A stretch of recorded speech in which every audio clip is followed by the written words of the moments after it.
Hare Krishna, Haribo. We are live. It's been a while. So before we start, we'll just do some kirtan and then we'll carry on with the program.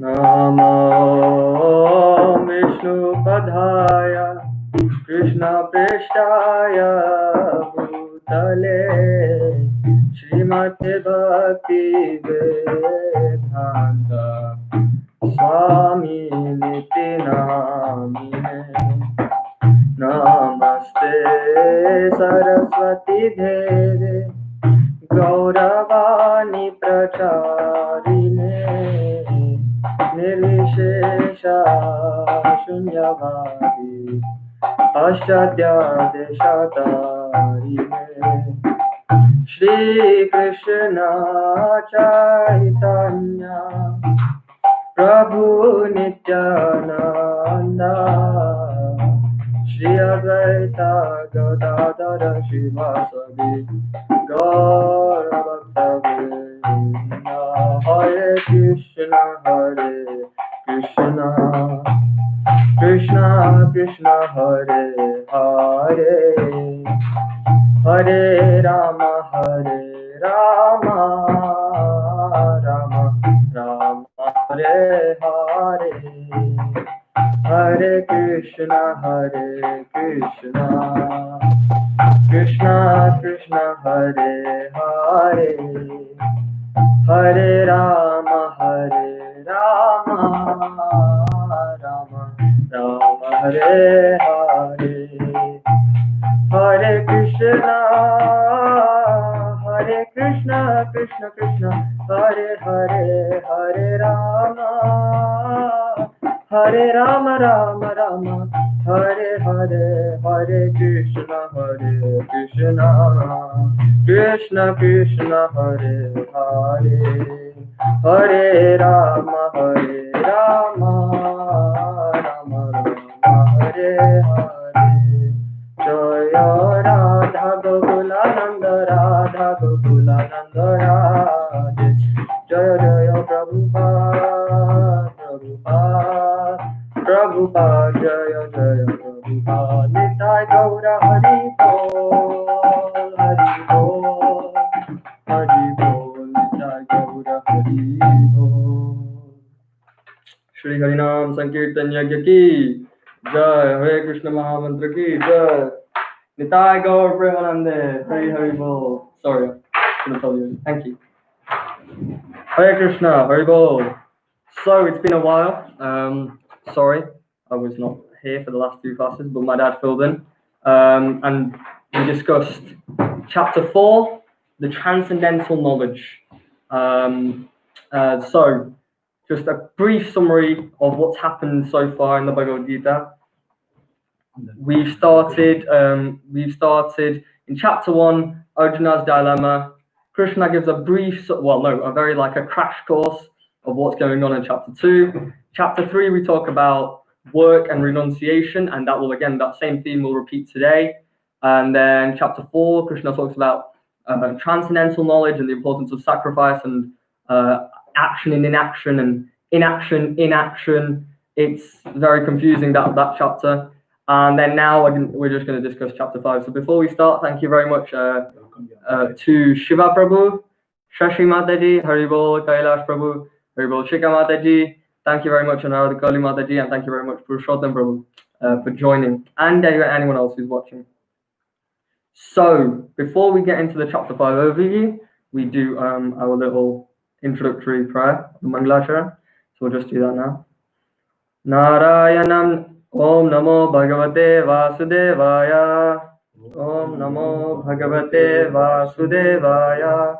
Om Namo Bhagavate Vasudevaya. Narayanam Namaskritya Naran Chaiva Narottamam Devim Saraswatim Vyasam Tato Jayam Mudiraye.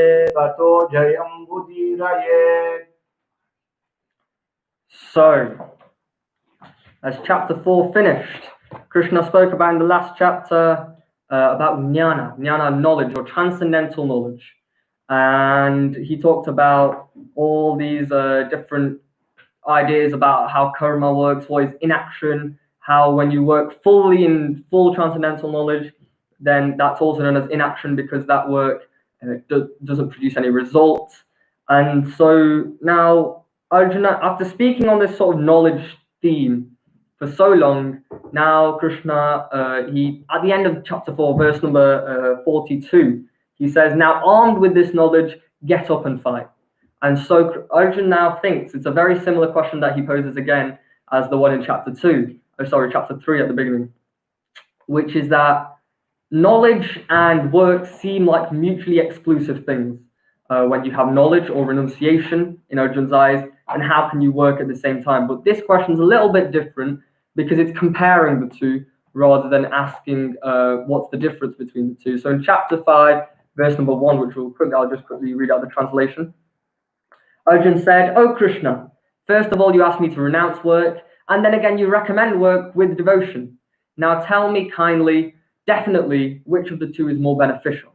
So here it's explained when he says beneficial or which is better among the two, he doesn't mean better as in which is superior, but which of the two is more practical, which of the two is easier.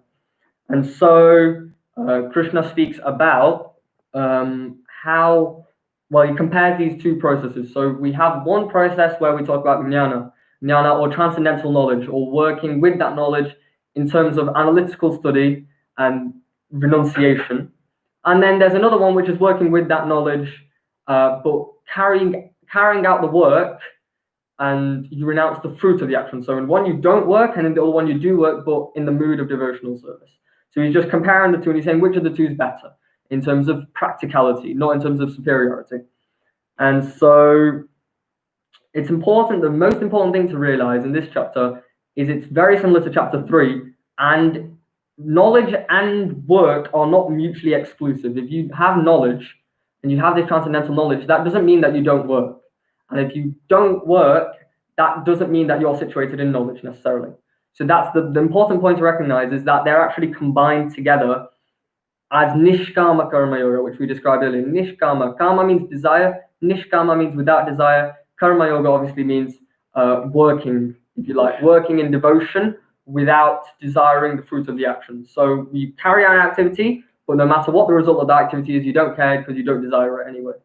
And so Lord Krishna explains in verse number 2, which is an important verse in this chapter. So if you remember, if anyone's taking notes about which verses to learn or memorize, this is one of those key verses. I'll just read it out.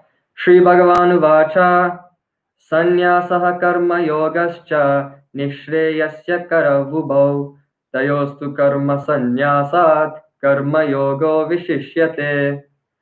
Personality of Godhead replied, "The renunciation of work and work in devotion are both good for liberation, but of the two, work in devotional service is better than renouncing the work, renunciation of work." And so, in the first section, from verses 1 to 6, we will understand how niskama karma yoga is equal to renunciation in terms of the process, but it's even easier. So, it's the same process, but easier. That's an important point to recognize. So renunciation, where you stop work and there's a cessation of work, there's no more carrying out of work at all. And niskama karma, you work, but with the mindset and the intention and the mood of serving the Lord, or renouncing the fruits of your activities. So niskama karma itself is where you renounce the work, but when you do, of course, this chapter is called Karma Yoga, action in Krishna consciousness. You need to do that and then also become attached to Lord Krishna, which is part of that niskama karma. So that's why it's not just karma yoga, because karma yoga, you can have sakama karma as well, where you're attached to the fruit of the work, but you know that Krishna is the goal. Niskama karma is the one that's emphasized in this chapter. Therefore, it's called karma yoga, action in Krishna consciousness. So in verse number 3, the Lord describes someone who is the words he uses is a nitya sannyasi, or someone who's eternally renounced. And this person has no care for the fruits of the actions, no care for the result of the actions. Instead, he carries out his activity. And then in verse number 4, the Lord describes that these two processes, renunciation of work and working with devotional service, so the mindset of devotional service, they're equal. They are the same path. It's actually wrong to think they are two separate paths. And how does he explain that? A good way of thinking about it is, let's say I have my phone, and I'm holding my phone. Let's say I only have one hand. I'm holding my phone, and there's a book over here. So if I want to pick up the book, one way of doing that, you can put in two instructions is, okay, so you put down the phone, and then you pick up the book. The other way of thinking about it is, I just instruct, pick up the book. So in part of that process, you've already put down the phone. So niskama karma yoga and renunciation, these two processes, so what working in devotion and renouncing work are very similar as in the paths, because they have the same goal in mind, the goal of self-realization. You want to become realized. So if Lord uses the word, he might also use Sankhya yoga. It's the same thing. Sankhya and Jnana, renunciation, simply put. The knowledge, with that knowledge, you become renounced. And so he talks about renunciation there, and he says that these two are the same, but it's just that one's easier than the other, and we'll get to why. And in verse number 5, he explains that it's like a merged step. So instead of having two steps, you have one step which gets you to the same place. So in Jnana or Sankhya yoga or working in renunciation, you have, okay, first thing you do, detach from material things. Second thing you do is attach to spiritual things. Whereas in Nishkama Karma Yoga, attach to spiritual things. And in part of that attaching to spiritual things, you become detached from the material things, even though you work so you carry out working, but you don't become attached to the work. Instead, because you've attached to spiritual things, whether you work or you don't work, it doesn't matter. But you should work. And so why does he say that? Why should you carry on working? So one process is detaching and then attaching. One process is just attaching, and in part of attaching, you become detached. Now, it's a lot easier to do the second process for one reason. We are embodied. We have a body. We are interacting with this material world. We are interacting in this field of material activity, even though we are not material, right? We are an animated, if you like, an animated dead body. We are given life by a soul. And so with that, we are acting out and we're carrying out actions. But when we practice renunciation and we just give up work, then what happens, although the goal might be self-realization, is that when we attach ourselves to spiritual things, we find it difficult because our desires still want us to work. Okay? The second path, or working with devotional service, the senses are engaged in work and the senses need engagement. We can't just not do work. We have to do something. We can't be just sitting down, lying down. We can't just exist. We have to be functioning as well as existing. And so it becomes a lot easier then if you engage your senses in working. You don't have to force the senses away. You just carry on working, but your mindset is different now. Now you're thinking, okay, I don't want the results of my activity. I don't care about the fruits of my activity. We'll get on to why you won't care later in the chapter. But I don't care about them. That's fine. But I'm not forced to direct my senses away, and it's not a very strenuous and difficult task. I carry on working, do my thing, but I'm still focused on Krishna consciousness. And so you can talk about great devotees. I mean, look at the example of Arjuna. Krishna tells him to fight.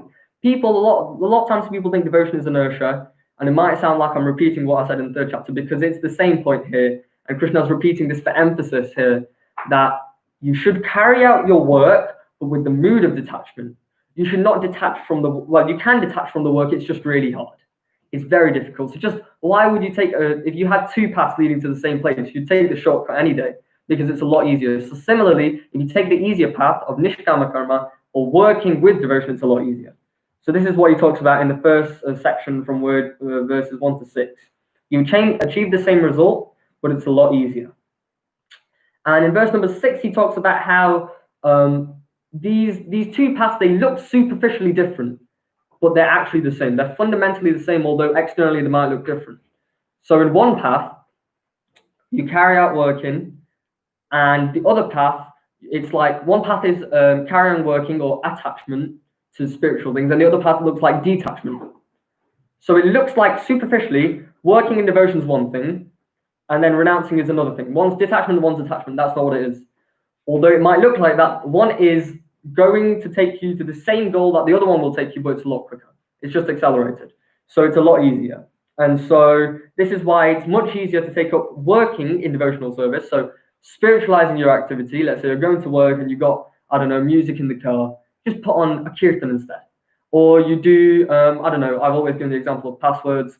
Krishna 108, instead of having a random password, like instead of calling it your dog's name, you could just call it Krishna. And then every time you type it in, that spiritualizes that activity straight away. So it becomes a lot easier. And so although these two paths might look different, they're actually one and the same. It's just that one's easier. That's the whole point. I've said that same point for a while now. And so then we move on to verses 7 to 12 about how do you perform niskama karma? How do you understand the performing of working with devotion?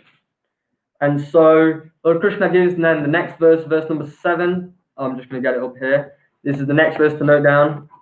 5, 7. Yoga yukto vishuddhatma vijitatma jitendriya sarva bhutatma bhutatma kurvanapi na lipyate. One who works in devotion, who is a pure soul, he controls his mind and senses is dear to everyone and everyone is dear to him. Though always working, such a man is never entangled. And this is the next point. Right, so he's working, but because he's working in devotion, he doesn't become entangled by working. It's really confusing when you think about it. You might have, I know that it's been covered, karma, akarma, vikarma, or simply put, you do work, you do good things, you get good results. You do bad things, you get bad results. But you do things and you get no results. And that one's a bit more confusing. And this is what inaction, where you do something, but because you're thinking in that mindset of devotional service, there is no reaction. You don't get any karma. You don't get any fruits. So you might have seen all those sometimes videos come around and circulated online of, people, they did something bad and they got bad karma instantly or something like that. When you carry out working, but without the activity, so you carry out the activity without the attachment to the fruit of that activity, then, and in proper devotional service, then there's no reaction, which is quite confusing because you're still doing that work, but that mindset changes everything. And that's again going to be talked about. So in the verse number 7, we talked about there's what words he used? Vishuddhatma, purified soul. Vijitatma, he's self-controlled. Jitendriya, jita means like Jita means conqueror, victorious, and indriya means senses. So jitendriya, one who's conquered those senses. So if you're a purified soul who's controlled, self-controlled, and he's conquered the senses, this person, when he works, it doesn't matter because there is no reaction to that work. And then in verse number 10, he gives the analogy of the lotus flower. So lotus flower, it is. What's going on? Although it's surrounded by water, it's not affected by the water. It's water repellent, and we'll just quickly read the shloka here. So the next verse to note down is number 10.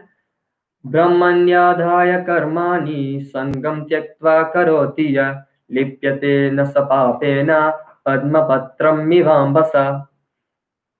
One who performs duty without attachment, surrendering the results unto the Lord, is unaffected by sinful action, as the lotus leaf is untouched by water. So for those of you that will know maybe the biology of this, it's like there's a waxy cuticle, there's a waxy layer that surrounds the leaf, the lotus leaf. The lotus leaf is in water, it floats on the water, but it's not actually touching the water because there's a waxy layer in between and it repels the water. It's a water repellent. And so when the water, if you can see pictures online, you drop water onto the lotus leaf and it sort of collects into a ball because of the surface tension, and then it glides off. And it just slides off the leaf back into the water. So even though the lotus leaf is surrounded by water, it's unaffected by water. So if you carry out your work, you're working, but even though you're surrounded by work and you're doing your work, that work doesn't bind you. It sort of slides off and those reactions don't affect you. Another way I was telling my dad just a minute ago, chemistry example. 2 isotopes, right? 2 isotopes you have, and then one isotope and another isotope. When you compare them, they're chemically the same. Their chemical reactions or the chemical properties are the same because of the electron arrangements being the same. But the physical properties are different. So you compare 2 people, one's working and one's not working. Sorry, one's working in devotion and one's not, and one's working but not in devotion. They're both working. So they might seem, materially they look the same, but spiritually they're completely on different levels, right? Just as 2 isotopes, chemically they look just the same, they react just the same way, but when you compare the physical properties, they're completely different. And so this is how we understand that one carries on working, but he's not affected by the work. The second thing is one who has this knowledge. Why do they work? That comes up in verses 11 and 12. Why do they work? They work for two reasons. One, to set a good example. If, let's say, you renounce, then you renounce your work, you don't do any work, you just give up, and everyone else does that in society, how does society function? Society must function. So you must first carry on doing the work to help society function. You don't want to bind yourself, but you need to let everything run smoothly. And not only that, by doing like this, you purify yourself because your senses are engaged in something. If you're not engaged, then obviously there's a nightmare. Empty mind is the devil's den. You have to be engaged in something, but your mind and your attitude is completely different. And so, although you carry out this work, or these people carry out work in niskama karma yoga, they carry out work, it purifies themselves, and they set a good example as a role model in society. And not only that, they don't tell other people to stop working. That's completely wrong. You can't tell other people to stop working because people need to work. And so it's very important that we understand that this is the reason that they carry on working. And Lord, he has this technique. I don't know, they should name this technique because Lord uses this one technique in the Bhagavad Gita a lot. Like those of you that study English literature or those sort of fields, you'll see this technique of this comparison comes up every now and then. Lord will say, if you do this, then you do good. And if you don't do this, then you get bad. And he'll do the same thing in verse number 12. The steadily devoted soul attains unadulterated peace because he offers the results of all activities unto me. A person who is not in union with the divine, who is greedy for the fruits of labor, becomes entangled. So option A, you offer the result of your activities, you work and offer the result of activities, Lord, you get peace. Option B, you carry on working, greedy for the fruits of your action, and you become entangled. And so he's basically saying in an indirect, not in an indirect, it's very direct, it's a very direct statement. He's just saying, there's two options here. One takes you to peace, and the other one just gets you in more material misery. Just choose one. And of course, that's just emphasizing which one's the most important. And so that ends the second section, section B of this chapter on how to perform niskama karma yoga from verses 7 to 12. And that's why it's important. So if anyone tells you to stop working because, if you read the Gita, it's going to tell you to just renounce and, you don't want to carry out your material life, that's wrong. That's not what Lord Krishna says whatsoever. And in fact, in chapter 3, again, Lord says that even the Lord performs activities because you have to set an example, as well as that's how society will function. And so it purifies the person, so the reasons it's carrying out purifies the person, as well as setting an example. And it's a lot easier than renouncing work. So that's why it's better than renouncing work. Okay, so then now verses 13 to 16 is what I can say honestly, when I read this, it's the most complicated idea that's ever come. It's so philosophically oriented. And so if you don't understand it, it's not that difficult to grasp once you hear it 2 or 3 times, but it's very confusing at first. But the concept is, now that Krishna leads on, because it's a natural progression of thought, this is a conversation between two people, it's a natural progression of thought. The next thing that Lord Krishna says is that, okay, let me just explain why, not Lord Krishna saying, I'm not saying this, but Lord Krishna says, let me explain now why does this person do this? Why do they work? They don't have to work. Why do they carry on working to purify themselves and set an example? Why? What do they realize? What has that knowledge changed them? What knowledge were they given that's changed that mentality, changed their attitude? And so then, simply put, there are 3 people that carry out activity. There are 3 doers, so-called doers. One, the person who does originally, it looks like, is the soul, the spirit soul. Me, you, my dad, my sister, my mum, the spirit soul, the individual soul, the jiva. That's a Sanskrit word. The next person who it looks like is, well, okay, let's move on. Okay, I'm doing, and then who's next? Well, surely it's got to be the super soul. The spirit soul can't function without the super soul, so then he must technically be responsible for action. And then not just that, the super soul doesn't directly interact with the spirit soul because there's a gap, there's material nature in the way, so therefore material nature is also a doer. And so the Lord explains in those 4 verses, 13 to 16, that doer number 1 is the jiva, the soul. And because you desire, is an important point. He's not technically the doer, but we say there's technically 3 doers, even though he doesn't do. So first thing he does is he desires. let's say I desire to have a big house.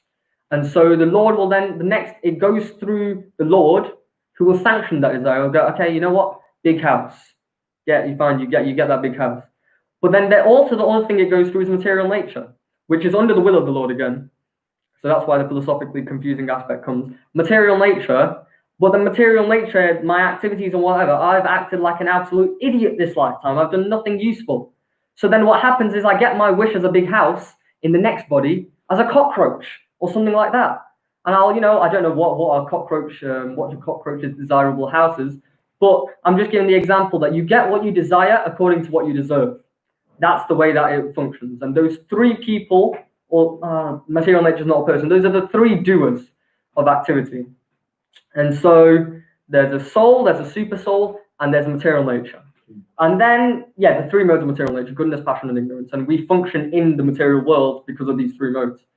And then what else Lord Krishna mentions is verse number 15, which is not one of the verses that you need to write down necessarily, but it's the important point is a lot of people will then say, well, technically, I'll do whatever I want. Lord's responsible. It's not my responsibility. And the Lord says, no, that's not how it works. Nor does the Supreme Lord assume anyone's sinful or pious activities. Embodied beings, however, are bewildered by ignorance that covers their real knowledge.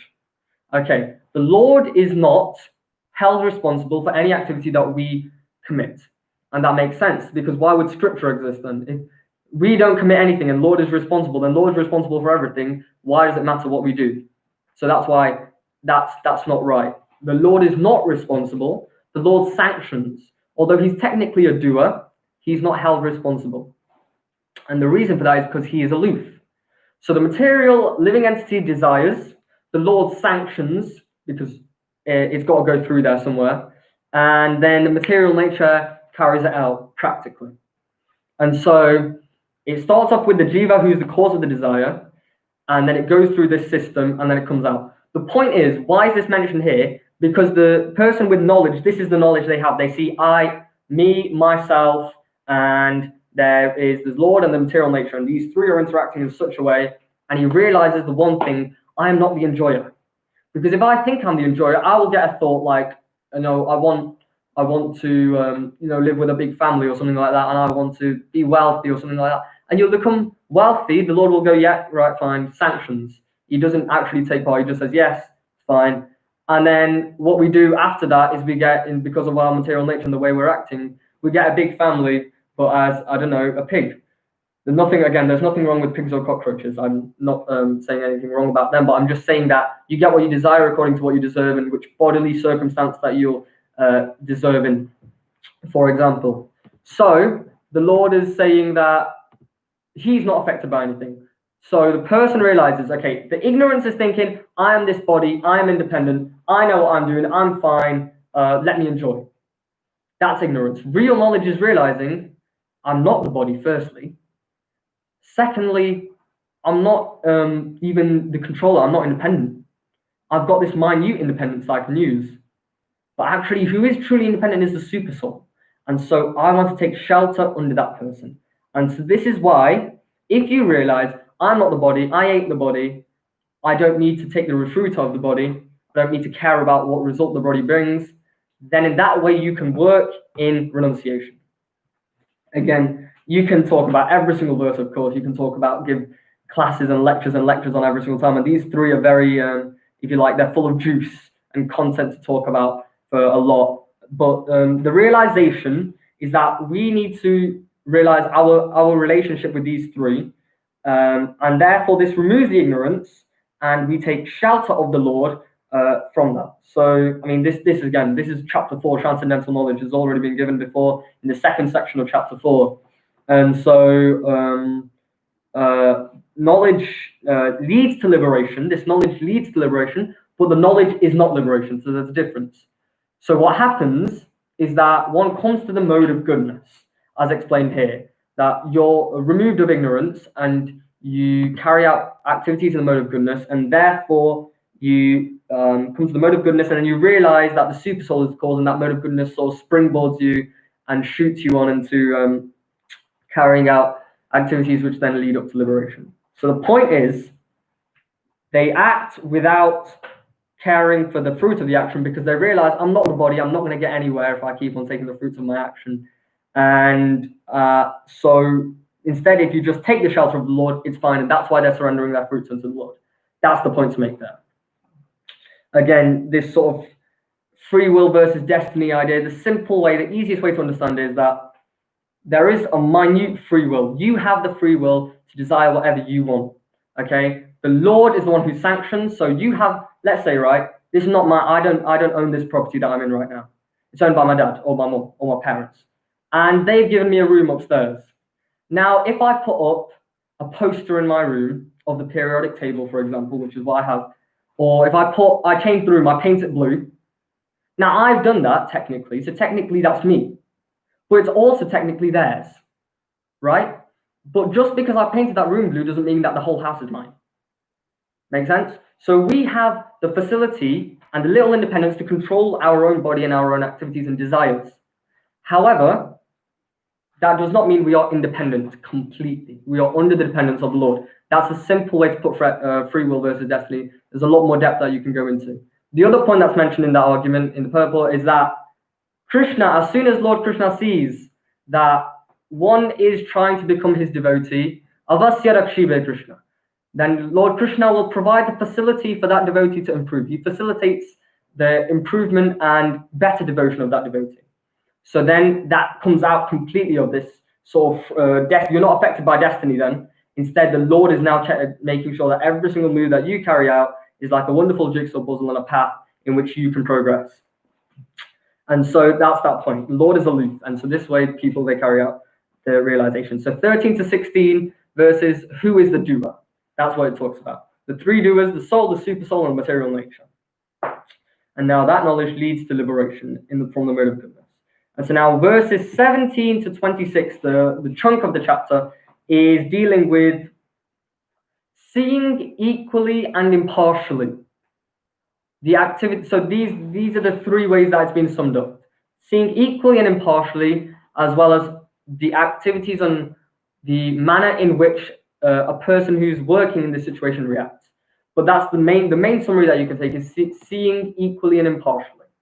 So a very important verse to note down in this chapter is 5:18 about this knowledge. What's the practical effect of this knowledge on the person? How does he act? How does he carry out our activities, and what sort of person is he? Okay, so where are we now? 5:18. Again, please note down this verse if you're taking notes. Vidya vinaya sampanne brahmane gavihastini shuni cheva swapakecha panditaha samadarshana. The humble sage, by virtue of true knowledge, sees with equal vision a learned and gentle brahmana, a cow, an elephant, a dog, and a dog eater or an outcast. And so this person who is acting now with this knowledge, how does he act? He realizes that everyone is a spirit soul, and he sees everyone equally. Not he sees everyone as the same. They are still individuals in that sense, but he sees them all in relation to the Supreme Lord. Okay, everyone is a servant of the Lord. So this knowledge and understanding, this is past nationalism, past racism. This is not even speciesism. Even dog and the elephant, he doesn't care. It doesn't matter, because in the end of the day, they're a spirit soul, and their connection is that they need to try and in the end try and come to Lord Krishna. And so, what to speak of if this sort of knowledge with working with renounced fruits, renouncing from the fruits and carrying out work, or working in devotional services carried out, that would end all of these racisms and colorisms and nationalisms and all these problems that we see, because when you see everyone in relation to the Lord, you respect everyone equally. And so sometimes people think that religion means entitlement. And this is a really important point to make. Religion doesn't mean entitlement, because actually, those who are truly carrying out, they're practicing religion, they are humble. That's why it says the humble sage by virtue of true knowledge. This knowledge acts as a sort of lens, and these people are humble because they respect everyone else. If someone is going and attacking everyone else, saying that this guy's nonsense, this is nonsense, that's not, that generally means that they are not practicing true religion. put politely. And so this is how one should truly act. And in verse 19, it talks about how this person is very calm. And so the sort of way that we describe this is sort of what's the word, duality. He's not involved in these dualities of material nature. So in verse 19, it talks about those whose minds are in sameness and equanimity have already conquered the conditions of birth and death. And so the idea is very simple, that from now, these couple of verses just deal with how someone is self-realized and how they act in a self-realized way, and how they're very calm. Why are they calm? Because they're not very reactive. Because they realize, anyway, I'm not this body. And once you truly fundamentally realize that you're not this body, then you can see how these people act. As soon as one says, anyone can say I'm not this body. But we need to fully feel that in your core, in the heart, and then you'll change the way you act, is what the Lord is saying below. And so the Lord talks again now, verse number 20. He talks about a person who neither rejoices upon achieving something pleasant, nor laments upon obtaining something unpleasant, who is self-intelligent, unbewildered, and knows the signs of God, is already situated in transcendence. So it's just describing that a person in this situation basically acts in the way that you'd think they would act. They're very calm, they're very zen, if you'd like. They don't get too angry very quickly. They're not full of hatred. Important point, they don't rejoice when they get something good, and they don't lament when they get something bad. Now, we understand why not lamenting when we're getting bad, but why not rejoicing when getting good? Because if you rejoice when getting good, that means that you're showing too much sort of emotion. You're becoming very easily reacted, provoked by material nature. So this person, he doesn't care, because he knows that good and bad, happiness and distress come by nature. Whatever you try and do, it's not really going to change that.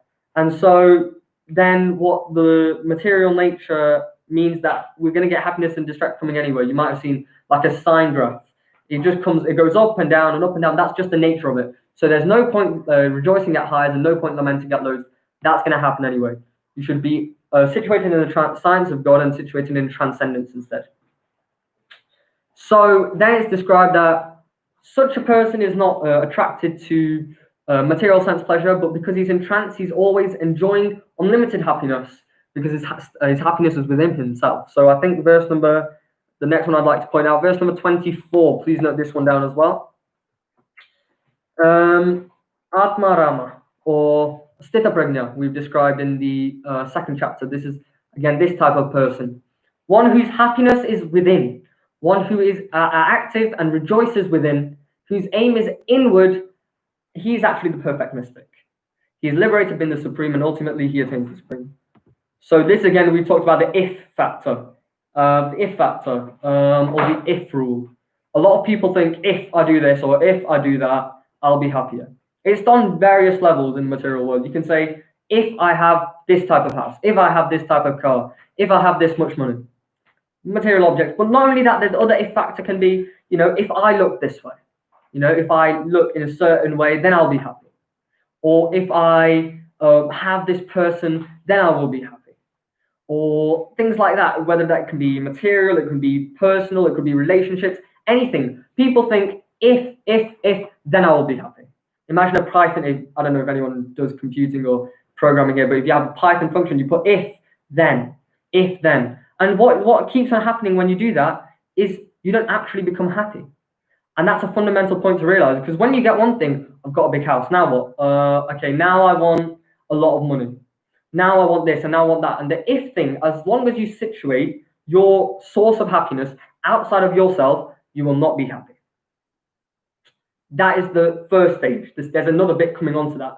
But once you put, I don't know, anything material will not become the happiness. That will not provide you true happiness. If you situate if as the happiness, then you won't be happy. And that's just natural. Naturally, people think like that. Naturally, people tend to act in that way. That's just the nature of this world. But we have to stop thinking like that, is what the Lord is saying. We have to be self-realized. Brahma Bhuta is the word that he gives. This is called the Brahma Bhuta stage, or the state. So again, if you imagine like there's a sort of conditioned state and there's a sort of like the spiritualized state. This Brahma Bhuta stage is where you don't think if, then I'll be happy. That's not how it works, because these people are already happy within themselves. So you might have heard the example that, how can I explain this? So if someone, the example that Vishwanath Chakravarti Thakur gives is a little bit more technical, but I'll just clear in the mundane words. If I give you gulab jamun, then you're not going to want to taste mud. You're going to want to taste gulab jamun. So if you have a higher taste, then you're not going to care for the lower taste. These self-realized people, they have experienced greater happiness within themselves, and so therefore they've realized, well, what's the point of all the external happiness? I'm not going to get anything there. What's the point of doing that? And so that way they act, in a way that their happiness is, the source of their happiness is in themselves. It's all inwards. So it's not external. The next level beyond that is, of course, even these people, they like to hear about Lord Krishna because that makes them even happier. But that's coming on later. And this sort of stage is called the Brahma Buddha stage. And it's about basically when one gets that higher taste, they just give up the lower taste. They have no taste. They have no need to have the lower taste when you got something better. So if someone has seen something that's much greater than something else, they're going to want the greater thing anyway. That's what these people have realized. And then in verse number 20, verse number 24 we just discussed. Verse number 25, it talks about these people are, these people are beyond duality that arise from doubts. Their minds are engaged within. They're busy working for the welfare of others, and those who are free from all sins, they achieve liberation in the Supreme. So how does this make sense though? They are, firstly, in the purport, controlling their senses, controlling the urge of mind and body, self-control. That's anything, even material. You'll realize without self-control, you're not going to get anywhere. So self-control is important. They don't become attached to material things. Next is also important to realize that they're always working for the welfare of all living beings. They're not just thinking about, okay, now I'm happy, let me just be happy. No, they want other people to be happy as well. And so that's the next point that they realize. And so they're always working for the welfare of all living beings. And it's another important point to realize that, well, I'm not feeling like this. I'm not feeling self-satisfied when I practice. I'm feeling like it's a difficulty almost, or it's quite difficult or quite hard. I'm not finding it at all pleasing. My dad will talk about how long you took to give up tea or coffee. What you took? 2 years. Took 2 years to give up tea. And that time it was a nightmare. Because we're already so conditioned, and so it might seem difficult. There's a story about a man who goes through the river Godavari, this river, and in that river it said that there are loads of diamonds actually that float around about in that river, because of a story prior. But there's a lot of diamonds now that you can find on the riverbed at the bottom of the river. So he goes into a shallow part of the river and he starts picking up, and he looks, it's a stone, right? How am I going to do this? There's loads of stones. What do I do? Okay, there's a stone. I know it's not useful. Throws it away. Right, let's pick up next thing. Right, that's also a stone. Throw that one away. Throw that one away. He keeps on doing like that now. He's looking for diamonds. And now by this time, he's got so used to picking up on the right way, he picks up the diamond and throws it away. Because he's got conditioned to doing that. So what we've got is now we've got this human form of life, and we actually can practice devotional service because we picked it up and we're used to throwing these lives away like that. We just threw it away. So we're finding it difficult because we've got in that habit of picking and throwing away. If that makes sense. So if you get the analogy, then the idea is that it might seem difficult to come out of that rut or come out of that routine or habit which we've habituated ourselves in. However, through Krishna will facilitate, first, the important point to notice, Krishna will facilitate the improvement of devotional service. And as we'll mention again in verse 29, there are all the ways of practically carrying out this peace formula, which we'll get to. And so this person acts for the welfare of all living beings, and they're very happy. And finally, if we go, so that's 17 to 26. Now that's part of the chapter. And verse number 29 is now the final verse, and I'd like to discuss that as, if you'd like, the peace formula. It's called, Prabhupada called it the peace formula. So it's like a formula for how can you get peace. 100% success rate. And so I'm just going to read out that verse. It's the final verse that you have to note down. Also, please do note down verse number 24. I don't remember what I said. So verse number 2, verse number 7, 10, 18, and 24, and then finally this one. Bhoktaram yajñatapasam sarvaloka maheshwaram Suhridam sarva bhutanam jnatva mam shantim richati. A person in full consciousness of me, knowing me to be the ultimate beneficiary of all sacrifices and austerities, the supreme lord of all planets and demigods, and the benefactor and well-wisher of all living entities, attains peace from the pangs of material misery. So the person who is fully realized that I am not the controller, I'm not the body. What to speak of not being the body, I'm not even the controller. This person is the controller, and when this person, they realize that, they carry out their actions in that way, and so therefore they become completely unadulteratedly peaceful. As we also mentioned again, this point was mentioned earlier on in the chapter, but here it's mentioned again, the peace formula. That if you realize everything in relation to Krishna, but you realize also your position and everyone else's position in relation to Krishna, then you become peaceful. Think of it as that same idea of keeping Krishna in the center. So you might notice in devotee community, whenever they talk, they will always say, oh, Krishna's will, Krishna's blessing. It's very important to realize that the Lord is immanent. He's in Goloka Vrindavan, but he's also here right now. And that's important to realize that he's the Lord of everything. You see everything in relation to him. And then you come to the conclusion that, well, you carry out your activities in such a way, when you realize this, that will cause naturally as a byproduct, you'll become peaceful. And so these sort of sthita prajnas or atma ramas, they become very peaceful. They're always very peaceful. And this is the important point to mention. There's a practical way we can get the peace formula as well, which is we need to understand. But before I go into that, I'd also like to discuss a little bit about these self-realized. I've used the word atma rama. Atma rama means someone who's made themselves the source of their happiness. Inside themselves, they become self-satisfied. Right? So atma rama, the example we can give from Srimad Bhagavatam, Shukadev Goswami. Shukadev Goswami is an Atma Rama because he realized so perfectly, right? Well, I'm not in the body. No one is the body. We're all a spiritual living entity. We're a spiritual being undergoing a human experience. And so he realized this so well that actually the story is given that he's walking down, and I think I've mentioned it before. He's walking, and there's a group of women bathing, a group of young ladies bathing there. And so he walks past, and they don't even cover up themselves. They're fine. But as soon as his father walks past, Vyasadeva, they quickly cover up themselves. And then Vyasadeva says, why did you not cover up yourself when he's going? I would like to know the reason for that. And they say that it's because he's truly realized, he's self-realized, and he doesn't distinguish between male and female.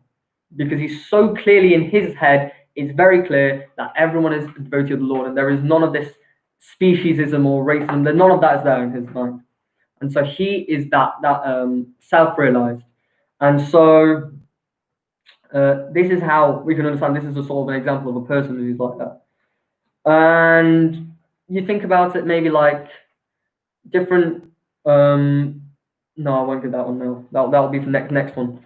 So the reason I've skipped, if you might notice in your notes, is it's gone, the sections have gone 1 to 6, 7 to 12, 13 to 16, 17 to 26, and then 29, is because 28 and 27, they actually go into the next chapter, which is the next part of the conversation of Bhagavad Gita about Ashtanga Yoga, and there's another way of achieving inner peace through quite difficult and strenuous meditation, breathing exercises, and following certain difficult rules, and there's only a certain amount you can eat, and all of these things. That's why it's next chapter, so I'm not going to discuss that now. The peace formula, realizing Krishna's position, how can we do that practically? A, B, C, D. A, association, devotee association. Tamal Krishna Maharaj always says that there is a correlation, a positive correlation between devotee association and Krishna consciousness. The more devotees you're with, the more Krishna conscious you'll become. And there's a negative correlation between devotee association and material association. The more devotee friends you have, and the more devotees you surround yourself with, the less you're going to interact with Maya, and the more you're going to interact with Krishna. That is quite simple and obvious when you think about it, but that's one of the most practical ways of improving devotion, devotee association.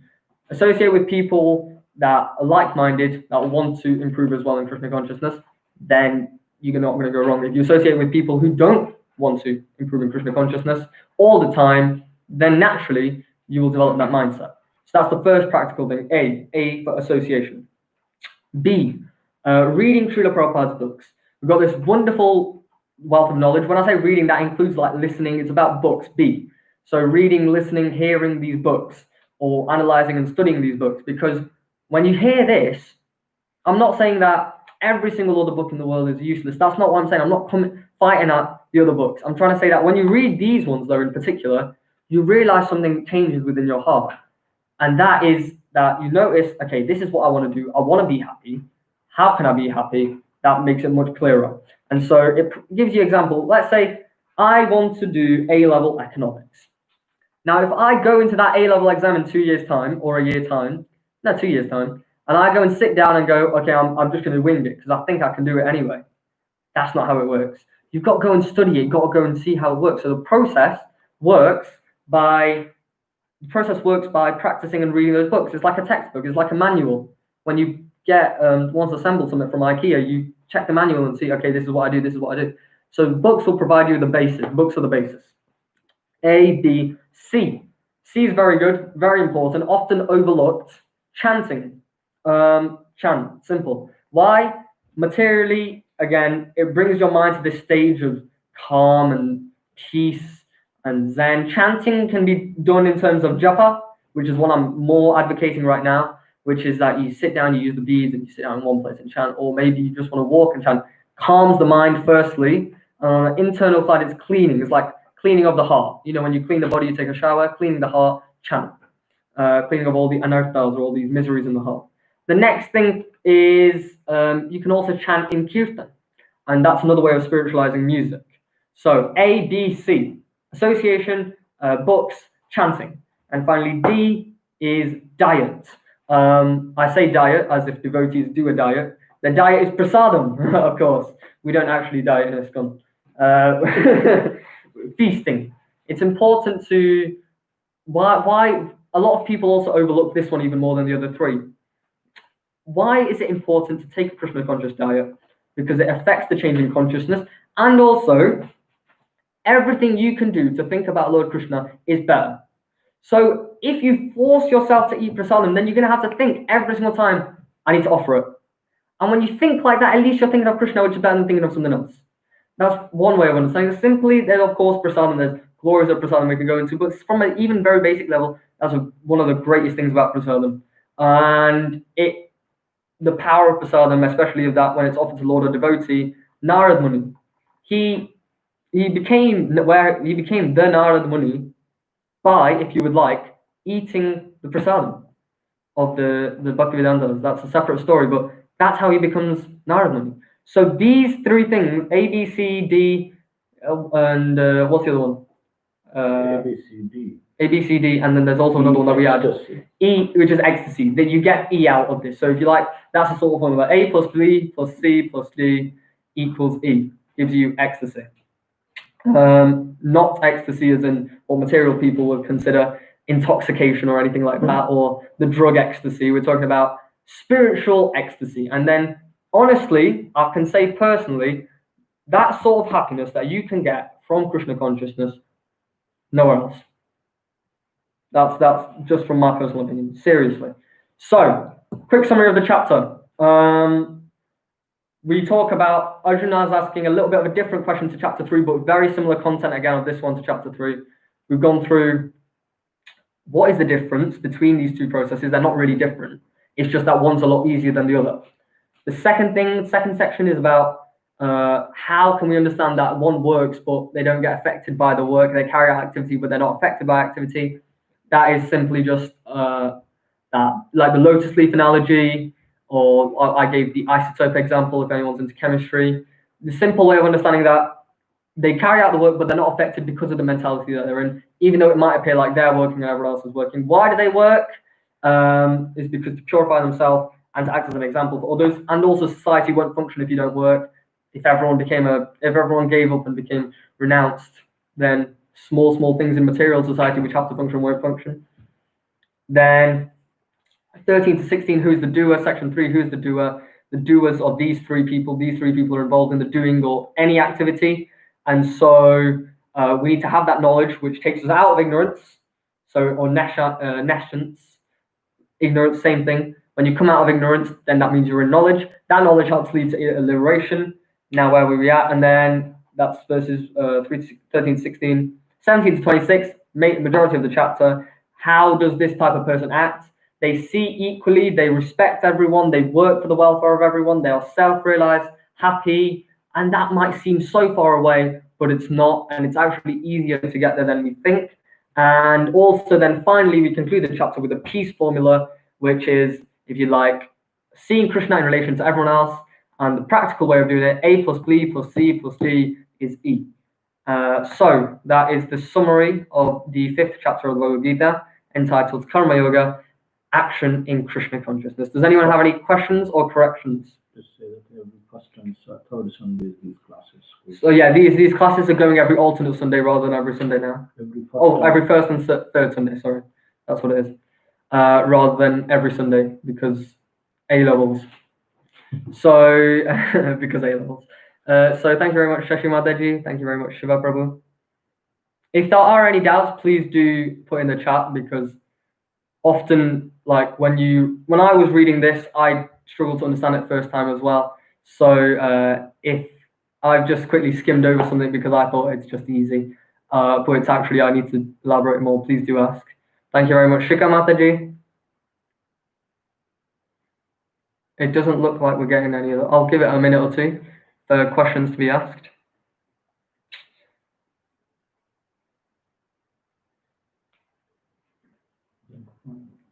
If what I said made no sense, just please forget what I said and just chant simply. The summary of this class is please take up chanting, association, book reading, and diet prasadam if possible. Thank you very much, Anuradha Mataji.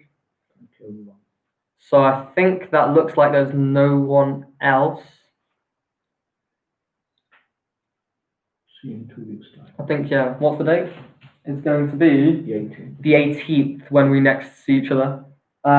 So it looks like there's nothing else. We will do a 6th chapter, Dhyana Yoga, and we'll realize why that's a little bit impractical, especially.